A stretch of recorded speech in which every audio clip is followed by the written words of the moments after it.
Asahan pa rin ang maulan na panahon sa Cagayan Valley, Central Luzon, Calabarzon, Western Visayas, Apayao, Kalinga Mountain Province, Ifugao, Camarines Norte, Oriental Mindoro, Marinduque, Romblon. Kasama Metro Manila, epekto ito ng Northeast Monsoon o Amihan. Apektado naman ang shear line ng Caraga. Eastern part ng Visayas at Mindanao, ilang bahagi ng Bicol Region, Camiguin at Misamis Oriental. Asahan ang localized thunderstorms sa nalalabing bahagi ng Mindanao, kasabay ng babala ng flash floods o landslides.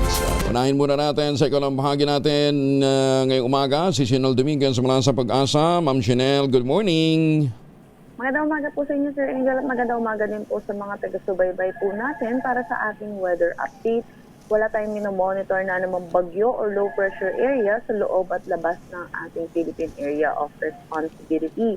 Pero patuloy ang pag-iral ng Northeast Monsoon dito sa Luzon at Visayas. Ngayong araw ay naasahan natin magdadala pa rin ng mga pag-ulan naman itong shear line dito sa Northern Samar, Eastern Samar, Southern Leyte, Dinagat Islands at Surigao del Norte. Dito sa Metro Manila, Cagayan Valley, Cordillera Administrative Region, Central Luzon, Calabarzon, Bicol Region, Oriental Mindoro, Marinduque at Romblon, maulap na papawiri na may mahihinang pag-ulan ng ating naasahan, dulot naman ito ng amihan. So nalalabing bahagi ng ating bansa, magiging bahagya hanggang sa maulap ng ating papawiri na may mga isolated light rain, isolated rain showers o kaya mga localized thunderstorm pagdating sa hapon at sa gabi. So ngayon wala na tayong nakataas na anumang gale warning sa anumang seaboards ng ating bansa. At yan po muna ang latest dito sa Pag-asa Weather Forecasting Center. Shinel Dominguez po. Magandang umaga. Ma'am Shinel, ano bang weather kahapon sa Basilan?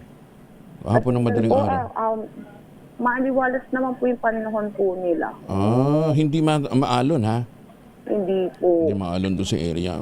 Yun, siguro talagang sa ano yun, baka overloading. Ano? Anyway, hintayin natin yung magiging resulta ng investigasyon. Ma'am Shinel, thank you. Magandang umaga. Salamat po, Sir Angel. Si Shinel Dominguez mula po naman sa Pag-asa.